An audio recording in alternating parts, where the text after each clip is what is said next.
Hello viewers, আসসালামু আলাইকুম। আমি মোহাম্মদ হারুনুর রশিদ, পরিচালক হারুনস এডমিশন কেয়ার।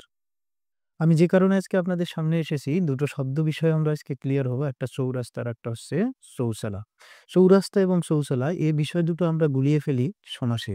এই শব্দ দুটো আমাদেরকে অনেক ছোটবেলা থেকেই ভুগিয়েছে, অদূর ভবিষ্যতেও ভোগাবে যদি আমরা আসলে সঠিক পার্থক্যটা না বুঝি। আমরা জানি যে সমাস মূলত ৪ ধরনের কিন্তু প্রধানত ৬ ধরনের।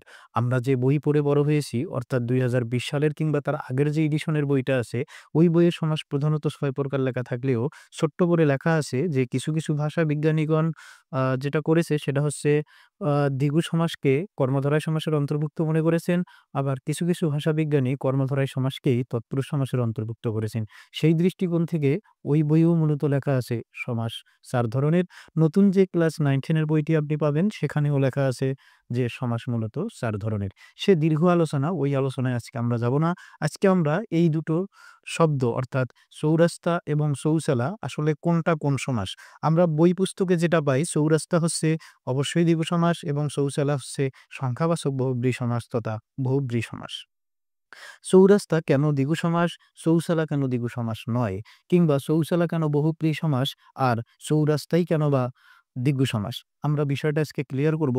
আমরা যদি বইয়ের ভাষায় বলি সেখানে বলা হয়ে থাকে যে আ তোমার দ্বিগু সমাসে অবশ্যই পরপদ প্রাধান্য পায় এবং দ্বিগু সমাসের সমস্ত পদটা অবশ্যই কি হতে হয়? বিশেষ্য হতে হয়। তাহলে আমরা একটু যদি দেখি চৌরাস্তা, চৌরাস্তা এটা একটা জায়গার নাম। কিসের নাম? জায়গার নাম। যদি নাম হয় তাহলে আমরা মূলত কি বলি? বিশেষ্য পদ বলি। যদি নাম হয় তাহলে আমরা কি বলি? বিশেষ্য পদ বলি। তাহলে চৌরাস্তা অবশ্যই নাম। কিন্তু চৌচালা, চৌচালা কিন্তু নাম নয়। এটা হচ্ছে একটা ঘরের অবস্থা। যদি অবস্থা হয় তাহলে সেটাকে আমরা কি বলি? বিশেষণ বলি। তাহলে আমরা যেহেতু জানি যে চৌরাস্তা যদি বিশেষ্য পদ হয় তাহলেই দ্বিগু সমাস হয়। অর্থাৎ সমস্ত পদটা যদি কি হয়? বিশেষ্য হয় তাহলেই সেটা দ্বিগু সমাস হয়।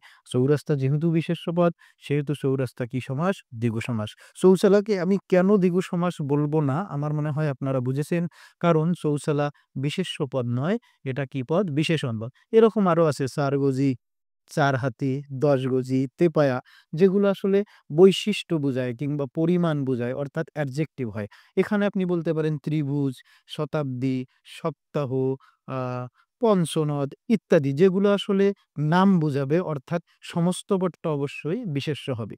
তাহলে এক কথায় আমি আরেকবার বলি, চৌচালা দ্বিগু সমাস নয় কারণ চৌচালা সমস্ত পদ, এই পদটি অবশ্যই বিশেষণ। আর যেহেতু দ্বিগু সমাস হতে গেলে সমস্ত পদটা বিশেষ্য হতে হয়, সেহেতু চৌরাস্তা একটা জায়গার নাম। এই কারণেই এটা বিশেষ্য পদ। আর এই কারণেই এটা দ্বিগু সমাস। মনে হয় বোঝা গেছে? আসসালামু আলাইকুম। ধন্যবাদ ভিডিওটি দেখবার